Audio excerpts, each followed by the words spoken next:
네, 오늘 뉴스공장 첫 번째 인터뷰 제1공장 시간입니다. 오늘 최순실 게이트 국조특위 마지막 청문회가 있습니다. 그런데 주요 증인들이 출석하지 않을 거라고 합니다. 국조특위 마지막 청문회가 과연 유종의 미를 거둘 수 있을지. 국민의당 최순실 게이트 국조특위 간사입니다. 김경진 의원 연결돼 있습니다. 의원님 나와 계세요? 네, 안녕하십니까? 네, 안녕하세요. 스까 요정님. 네. 아니, 방금 전화 대기를 하고 있다가 배칠수 씨, MB 성대묘사를 들었는데, 어찌 웃기든지 이거 방송이라고 하는 거 아닌가 싶어가지고. 방송하는데 왜 갑자기 제 이름이 나왔는지 모르겠습니다, 저도. 네. 근데, 의원님. 예. 어찌했을까요? 그러니까요. 오늘 마지막 청문회인데 주요 증인들이 안 나온다고 합니다. 누가 안 나온다는 거예요? 거의 지금 20명이 채택이 돼 있는데요. 14명 정도가 안 나올 것 같습니다. 14명, 20명 중에서? 예. 지금 그러니까 조윤선, 윤전추, 우병우, 최경희, 추명호, 박원호, 김경숙, 어쨌든 핵심 증인들은 대부분 다 지금 불출석 사유서를 제출했고요. 그다음에 안봉근, 이재만 이런 문고리 이런 분들은 아예 그냥 소환장을 안 받으려고 잠적해버린 상태고요.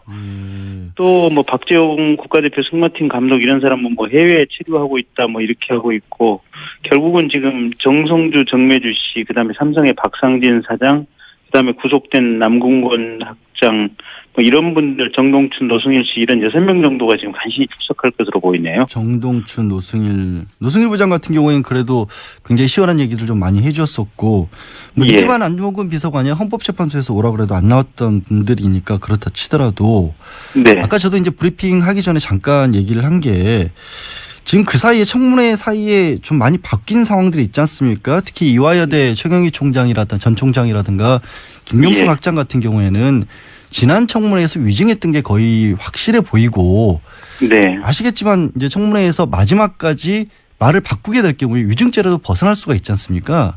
예. 그런데도 이게 안 나오는 이유는 뭘까요? 그러니까 이제 저희 국회에서 이제 그런 분들, 그러니까 이제 조윤선 씨라든지 우병우 씨라든지 최경희 또 학장이라든지 이런 분들에 대해서 이렇게 기회를 준 거는 국민들 앞에서 위증했던 것을 사과하고 진실을 좀 얘기해라. 그러니까요. 그러면서 국민들께 용서를 좀 구해라라고 기회를 한 번 더 드린 건데, 그분들 본인들 스스로가 그냥 그 기회를 발로 차버린 것 같아요. 굉장히 안타깝습니다. 국회에서 위증하면 1년 이상 10년 이하 범죄가 또 추가가 되는 건데 고발하셔야겠네요. 그러면. 예, 대부분 지금 이미 고발이 된 사람들 가령 조윤선 장관 같은 경우는 이제 고발이 이미 이루어진 상태고요. 앞으로 추가적으로 계속해서 지금 고발이 이루어질 것 같습니다. 근데 지금까지는 법원에서 남은 위증죄에 대해서 형량이 좀 낮았던 것 같아요. 그래서 이번을 계기로 해서 법원이나 검찰의 양형 기준을 좀 내부적으로 좀 개정을 해서 위증죄에 대해서는 반드시 실형을 선고하도록, 특히 국민들이 바라보고 있는, 또 국민의 대표자로 이루어진 국회 국정조사나 국정감사장에서 위증을 한 경우에는 실형 최소한 2년 이상의 실형을 반드시 선고하도록 이렇게 양형 기준이 좀 개편돼야 될 측면이 분명히 있어 보입니다. 그렇죠. 양형 기준도 그렇고요. 또 이제 정치권에서는 그동안에는 국회의원들이 청문회 끝나고 나면 그걸로 끝이지 뭘 또 고발까지 하느냐라면서 좀 게을리했던 부분도 있다고 정치권에서는 얘기를 하더라고요. 아마도 그런 부분은 김 의원님이 계시나 하는 없으리라고 저는 기대해 보고요. 조윤선 장관 얘기를 하셨는데 오늘 저는 조윤선 장관에 대한 어떤 청문회 기대를 좀 많이 했었거든요. 그리고 아마도 김 의원님께서도 이런 부분을 좀 준비를 많이 하셨을 것 같은데, 블랙리스트 작성과 관련해서 조 장관은 부인을 하는데 특검에서도 이 블랙리스트 존재 확인을 했고, 문체부에서는 심지어 대국민 사과까지 준비를 하려고 했었다. 그런 얘기도 나오는데 그 부분과 관련해서 준비하신 내용 말씀하실 게 있으시죠? 그래서 이제 지난번 청문회 이후에 보면 특검 조사 상황이 상당히 지금 이렇게 강도 깊게 또 이렇게 굉장히 넓게 지금 조사가 진행 중인 것 같습니다. 그리고 특검도 이게 대표적인 헌법 위반 사례로 봐서 강하게 처벌을 하겠다라는 입장을 피력하고 있고요.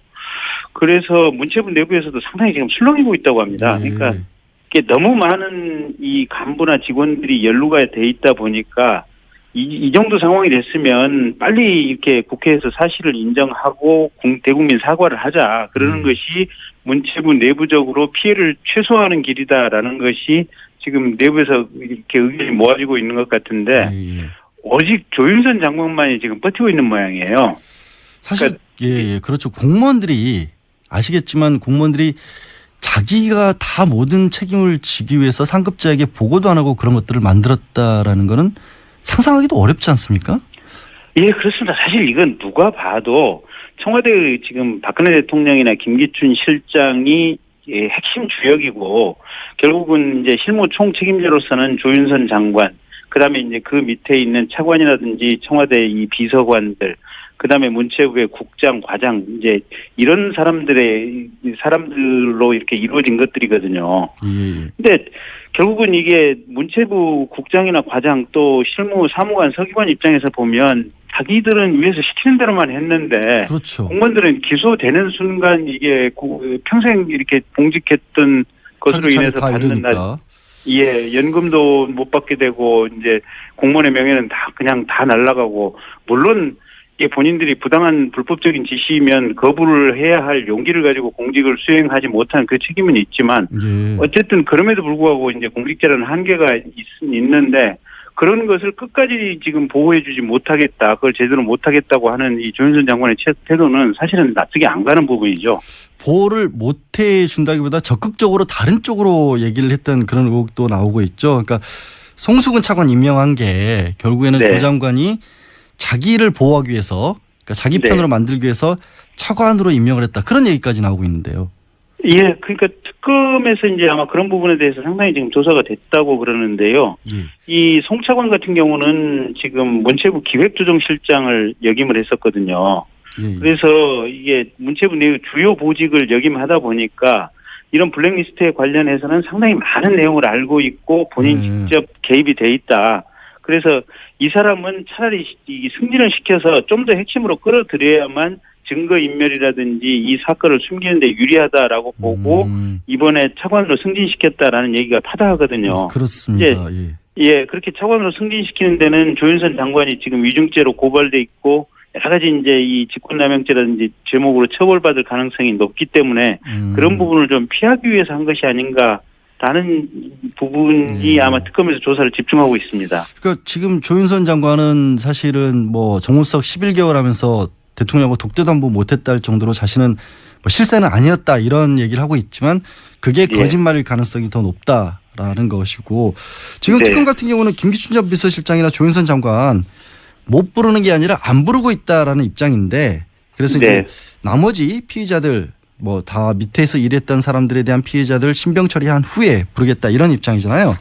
검찰에 계셨으니까 특검에서 이렇게까지 좀 조심하고 있는 건가요? 아니면 뭔가 확실한 증거나 이런 것을 아직은 못 찾았기 때문에 조금 미루고 있는 건가요? 거의 확실하게 증거는 잡았다고 보여지고요. 거의 확실하게. 이제 이 사람들은 어쨌든 비중이 좀 있으니까 부르는 승부 한번 불러서 조사하고 곧바로 사법 처리를 해버리려고 그러지 않을까 싶어요. 특히 김기춘 실장 같은 경우 더더욱인다나 완벽하게 그모를 짜놓고. 그래서 밖에서부터 차근차근 이렇게 완벽하게 조여 들어가는 수사 방식이라고 보여지고요. 이제 본인들은 어쨌든 아무것도 모른다, 관련도 없다. 김기춘 실장 심지어는 최순실 존재도 모른다라고 부인을 하고 있는 사람들이니까요. 그러게요. 어차피 그래서 특검 의원님께서 그렇게 말씀하십시오. 네, 특검 나와도 뭐 그런 식으로 이렇게 뻔뻔하게 부인할 거 아니겠습니까? 어차피 부인만 할 거니까 증거 없이는 안 되겠다 이거죠. 혹시 지난번에 이제 우병우 전 수석이 나왔을 때 다른 의원분들과는 달리 이제 녹취록이라는 증거를 준비해서 오셨었잖아요. 굉장히 인상적이었는데 이번에 혹시 오늘 공개는 못하시지만 혹시 준비해 놓으셨던 게 있으셔요? 혹시? 지금 우병우 수석 같은 경우는 기본적으로 이제 뭐 이것저것 물어볼 것이 많이 있기는 한데요. 가장 핵심되는 부분은 이제 이런 것 같아요. 도대체 당신이 이게 공직자인데, 그러니까 대한민국의 공직기강을 총괄하는 민정수석이라고 하는 그 중요한 직책에 있었는데 도대체 공직이란 무엇이라고 생각을 하느냐. 그리고 공직자는 과연 누구를 바라보고 공직을 수행해야 하느냐. 국민이냐 아니면 임명권자인 대통령을 바라보고 공직을 수행해야 하느냐. 그러니까 이게 이분은 그렇게 뭐랄까 뭐 그런 걸 기대하기 어려운 분이었겠죠. 그렇죠. 예, 그런 걸 기대하기 어려운 분이었겠죠. 기대하기 어려운 사람인데 그럼에도 불구하고 본인에게 뭔가 한번 물어보고 싶어요. 예, 도대체 당신은 무슨 생각으로 그 검찰의 고위직을 그렇게 했으며 대한민국의 그 높은 직위에 올라가서 무슨 생각으로 그렇게 일을 했느냐. 그러게요. 또 당신이 한번 지향하는 지향점은 무엇이었느냐. 또 한 번 식사하셨습니까라고 한번 물어보셨어야 되는데.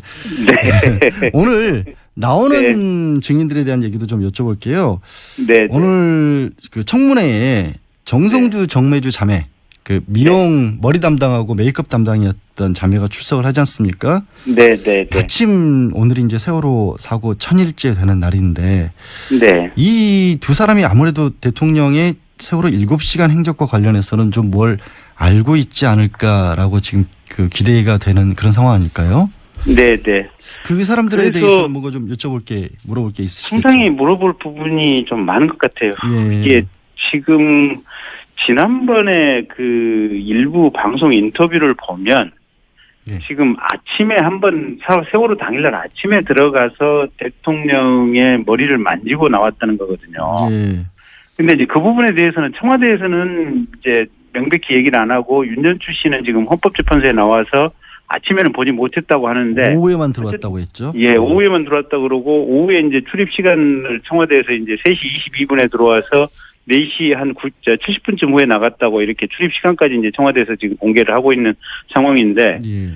그 SBS 인터뷰 내용을 보면 정성주 씨가 분명히 아침에 들어갔다고 자기 입으로 아주 명백하게 얘기를 하고 있거든요, 보면. 그리고 세월의 당일이니까 당연히 기억을 하는 게 맞겠죠. 또. 예. 그리고 두 번째는 그 오후에 들어가서는 일부러 지금 머리 모양을 지금 연출하고 나왔다 그러거든요. 흐트러진 머리. 예. 그래서 과연 그 내용과 관련해서 분명하게 확인을 좀 해봐야 될 것 같고요. 예.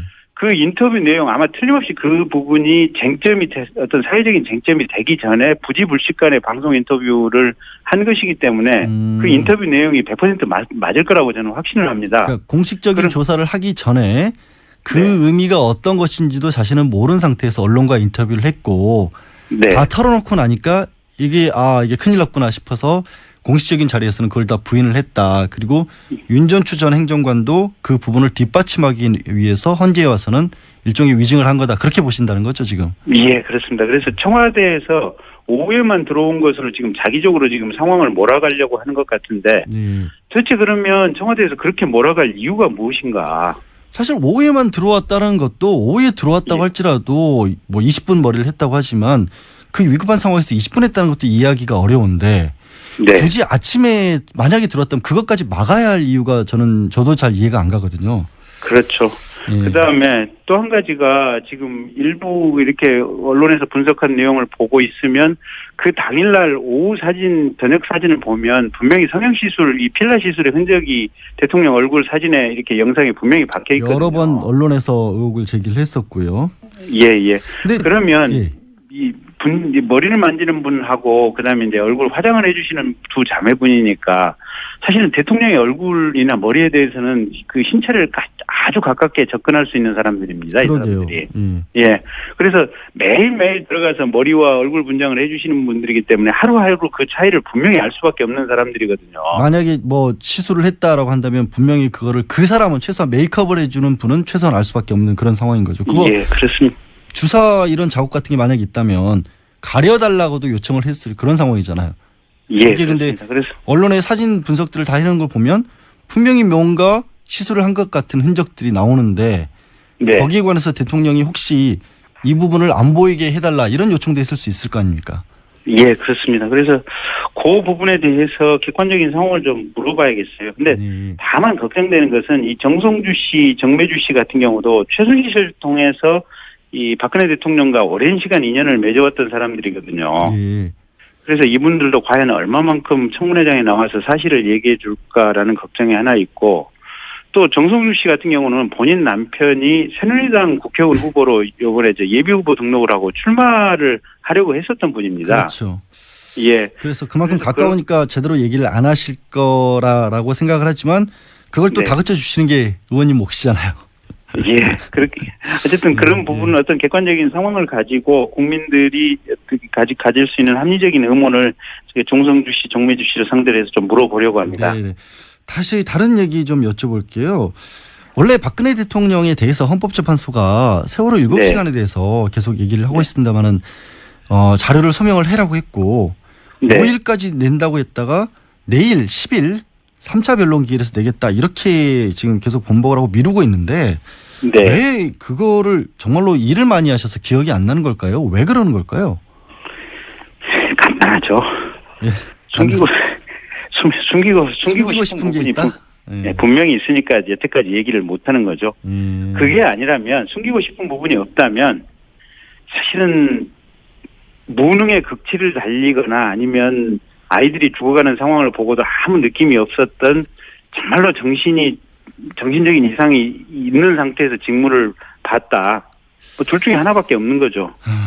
그 숨기고 싶다라는 게 뭔지는 모르겠습니다만 저도 이 결재를 많이 해서 기억이 안 난다는 부분은 참 이상한 게 아시겠지만 이제 대통령이 어떤 공식적인 문서에 결재를 하는 건 전자결재를 하는 게 원칙이지 않습니까? 네. 만약에 진짜 결재를 많이 하셨다면 몇 개라도 전자결재를 하셨을 것이고 그러면 그 자료는 그냥 뽑아서 내면 될 것인데 혹시 전자결재 시스템에 관해서도 한번 좀 물어봐 주실 수 있을지 모르겠네요. 네, 한번 물어보겠습니다.